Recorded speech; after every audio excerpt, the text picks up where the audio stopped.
All right. Welcome to the Biochemistry Clinic, and today we just have one quick issue to resolve. So there's a question on the importance of glucose-6-phosphate dehydrogenase and the pentose phosphate pathway in particular. Now, before you talk about the importance of a pathway, it's very important for you to actually look at the product. At the end of all the steps of the pentose phosphate pathway, what do we gain? So the first important product is NADPH, which is a reducing agent in so many pathways. And of course, we're not going to talk about most of them, but then we're going to dwell on its importance in breaking down dangerous oxidative metabolites. So we can also talk about ribose 5-phosphate as another product of the pentose phosphate pathway. So when you're talking about the importance of the pathway, the most critical thing to do is to know what you're producing at the end of the pathway and what do these products do. So ribose 5-phosphate is important in nucleotide metabolism.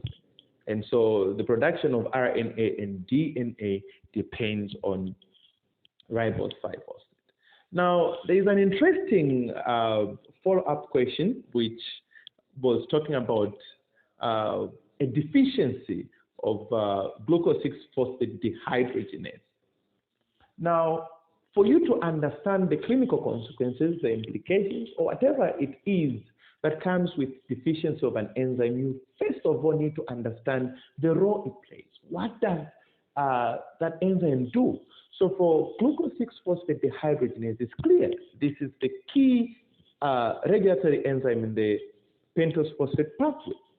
So meaning that any compromise in its activity could be dangerous.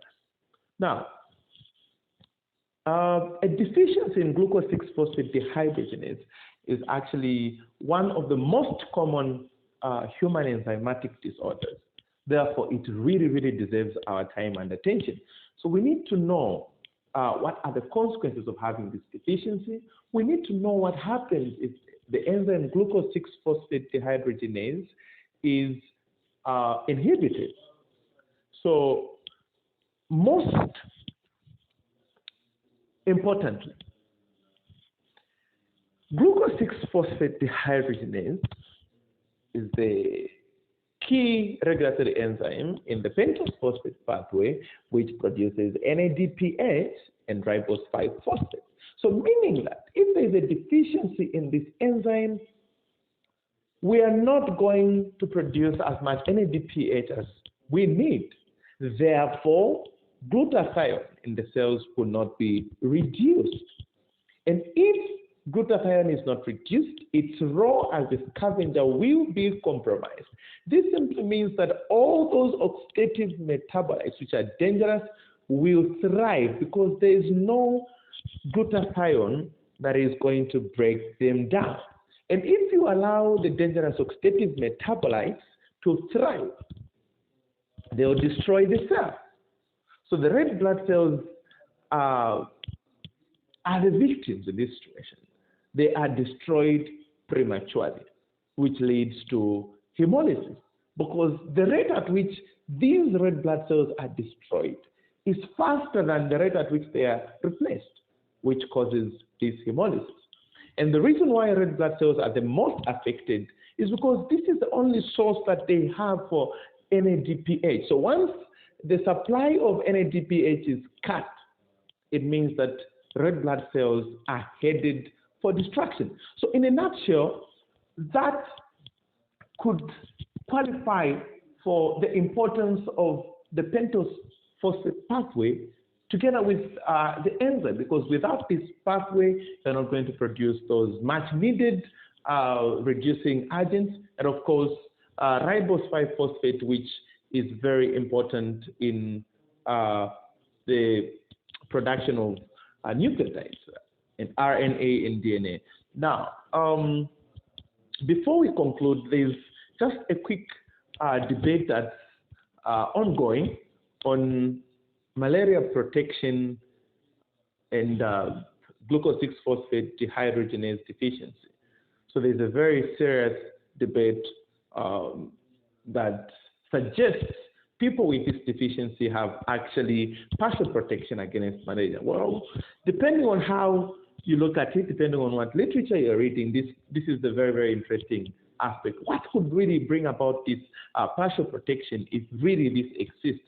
Of course, the mechanism is not well understood at the moment, but there are some proposals that have been made, like enhanced phagocytosis of the infected glucose 6-phosphate dehydrogenase deficient erythrocytes plays a critical role in this protection. So because these deficient cells are destroyed, it means that if they are infected, they will still end up being destroyed and thereby reducing the survival of the parasite. The other proposal is that these parasites are actually very sensitive to oxidative stress. So the same oxidative stress that is destroying the red blood cells is not also very conducive for the survival of the parasite. So in conclusion, what you need to know when you are talking about the importance of a pathway, the importance of an enzyme, you need to first of all understand the role. The role of the pathway is to produce NADPH and ribose 5-phosphate. Therefore, if this pathway is disturbed, disrupted, or whatever it is that is happening to it, it means we are not going to have NADPH, we're not going to have ribose 5-phosphate. And then you go on and explain the importance of NADPH. So what if we had NADPH? What was it going to do?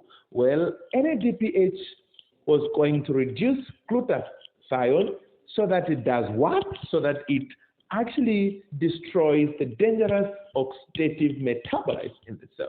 So it gives you a clear picture of why that pathway is important. On the other hand, you can talk about ribose 5-phosphate. If ribose 5-phosphate is present, what role does it play? It's used in nucleotide metabolism and thereby the manufacture of RNA and DNA. So that alone gives you enough grounds for you to actually answer this type of question.